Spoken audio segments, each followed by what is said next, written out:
Siete cuentos de Eduardo Galeano. Introducción a la historia del arte. Ceno con Nicole y con Adum. Nicole habla de un escultor que ella conoce, hombre de mucho talento y fama. El escultor trabaja en un taller inmenso, rodeado de niños. Todos los niños del barrio son sus amigos. Un buen día, la alcaldía le encargó un gran caballo para una plaza de la ciudad. Un camión trajo al taller el bloque gigante de granito. El escultor empezó a trabajarlo, subido a una escalera, a golpes de martillo y cincel. Los niños lo miraban hacer. Entonces los niños partieron, de vacaciones, rumbo a las montañas o el mar.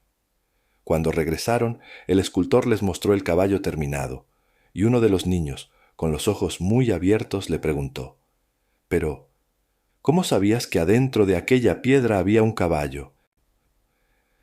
El abuelo.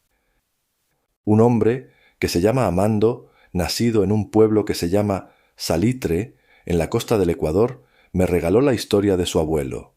Los tataranietos se turnaban haciéndole la guardia. En la puerta le habían puesto candado y cadena. Don Segundo Hidalgo decía que de ahí le venían los achaques. «Tengo reuma de gato castrado», se quejaba. A los 100 años cumplidos, don Segundo aprovechaba cualquier descuido, montaba en pelo y se escapaba a buscar novias por ahí. Nadie sabía tanto de mujeres y de caballos. Él había poblado esa aldea de Salitre, y la comarca, y la región, desde que fue padre por primera vez, a los 13 años. El abuelo confesaba 300 mujeres, aunque todo el mundo sabía que habían sido más de 400. Pero una que se llamaba Blanquita, había sido la más mujer de todas. Hacía 30 años que había muerto Blanquita, y él la convocaba todavía, a la hora del crepúsculo. Amando el nieto, el que me regaló esta historia, se escondía y espiaba la ceremonia secreta. En el balcón, iluminado por la última luz, el abuelo abría una talquera de otros tiempos, una caja redonda de aquellas con ángeles rosaditos en la tapa, y se llevaba el algodón a la nariz. «Creo que te conozco», murmuraba, aspirando el leve perfume de aquel polvo. «Creo que te conozco». Y muy suavemente se balanceaba, dormitando murmullos en la mecedora. Al atardecer de cada día, el abuelo cumplía su homenaje a la más amada, y una vez por semana la traicionaba. Le era infiel con una gorda que cocinaba recetas complicadísimas en la televisión. El abuelo, dueño del primer y único televisor del pueblo de Salitre, jamás se perdía ese programa. Se bañaba y se afeitaba y se vestía de punta en blanco como para una fiesta, el mejor sombrero, los botines de charol, el chaleco de botones dorados, la corbata de seda, y se sentaba bien pegado a la pantalla, mientras la gorda batía sus cremas y alzaba el cucharón, explicando las claves de algún sabor único, exclusivo, incomparable. El abuelo le hacía guiñadas y le lanzaba furtivos besos. La libreta de ahorros del banco asomaba en el bolsillo de arriba del traje. El abuelo ponía la libreta, así, insinuadita, como al descuido, para que la gorda viera que él no era un pobre pelagatos. La función del arte. 2. Diego no conocía la mar. El padre, Santiago Kovadlov, lo llevó a descubrirla. Viajaron al sur. Ella, la mar, estaba más allá de los altos médanos, esperando. Cuando el niño y su padre alcanzaron por fin aquellas cumbres de arena, después de mucho caminar, la mar estalló ante sus ojos. Y fue tanta la inmensidad de la mar y tanto su fulgor que el niño quedó mudo de hermosura. Y cuando por fin consiguió hablar, temblando, tartamudeando, pidió a su padre: «Ayúdame a mirar». Celebración de la fantasía.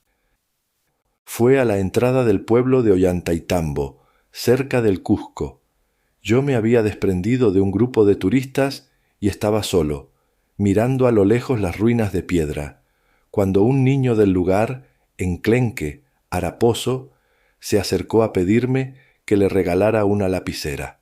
No podía darle la lapicera que tenía porque la estaba usando en no sé qué aburridas anotaciones, pero le ofrecí dibujarle un cerdito en la mano. Súbitamente se corrió la voz. De buenas a primeras me encontré rodeado de un enjambre de niños que exigían, a grito pelado, que yo les dibujara bichos en sus manitas cuarteadas de mugre y frío, pieles de cuero quemado. Había quien quería un cóndor y quien una serpiente, otros preferían loritos o lechuzas, y no faltaban los que pedían un fantasma o un dragón. Y entonces, en medio de aquel alboroto, un desamparadito que no alzaba más de 1 metro del suelo, me mostró un reloj dibujado con tinta negra en su muñeca. «Me lo mandó un tío mío que vive en Lima», dijo. «¿Y anda bien?», le pregunté. «Atrasa un poco», reconoció. El arte para los niños. Ella estaba sentada en una silla alta, ante un plato de sopa que le llegaba a la altura de los ojos. Tenía la nariz fruncida y los dientes apretados y los brazos cruzados. La madre pidió auxilio. «Cuéntale un cuento, Onelio», pidió. «Cuéntale, tú que eres escritor». Y Onelio Jorge Cardoso, esgrimiendo una cucharada de sopa, comenzó su relato. Había una vez una pajarita que no quería comer la comidita. La pajarita tenía el piquito cerradito, cerradito, y la mamita le decía: «Te vas a quedar enanita, pajarita, si no comes la comidita». Pero la pajarita no hacía caso a la mamita y no abría su piquito. Y entonces la niña lo interrumpió. «¡Qué pajarita de mierdita!», opinó. El pequeño rey zaparrastroso. Tarde a tarde lo veían. Lejos de los demás, el gurí se sentaba a la sombra de la enramada, con la espalda contra el tronco de un árbol y la cabeza gacha. Los dedos de su mano derecha le bailaban bajo el mentón. Bailá, que te baila, como si él estuviera rascándose el pecho con alevosa alegría, y al mismo tiempo su mano izquierda, suspendida en el aire, se abría y se cerraba en pulsaciones rápidas. Los demás le habían aceptado, sin preguntas, la costumbre.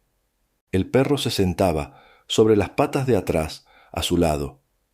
Ahí se quedaban hasta que caía la noche. El perro paraba las orejas mientras el niño, con el ceño fruncido por detrás de la cortina del pelo sin color, daba libertad a sus dedos para que se movieran en el aire.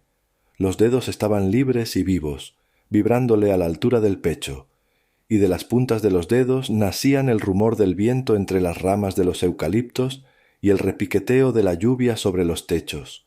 Nacían las voces de las lavanderas en el río y el aleteo estrepitoso de los pájaros que se abalanzaban al mediodía con los picos abiertos por la sed. A veces a los dedos les brotaba, de puro entusiasmo, un galope de caballos. Los caballos venían galopando por la tierra, el trueno de los cascos sobre las colinas, y los dedos se enloquecían. Un día le regalaron los demás una guitarra. El gurí acarició la madera de la caja, lustrosa y linda de tocar, y las 6 cuerdas a lo largo del diapasón. La probó, la guitarra sonaba bien, y él pensó: «¡Qué suerte!», pensó: «Ahora tengo 2». Celebración de la amistad. Juan Gelman me contó que una señora se había batido a paraguasos en una avenida de París contra toda una brigada de obreros municipales.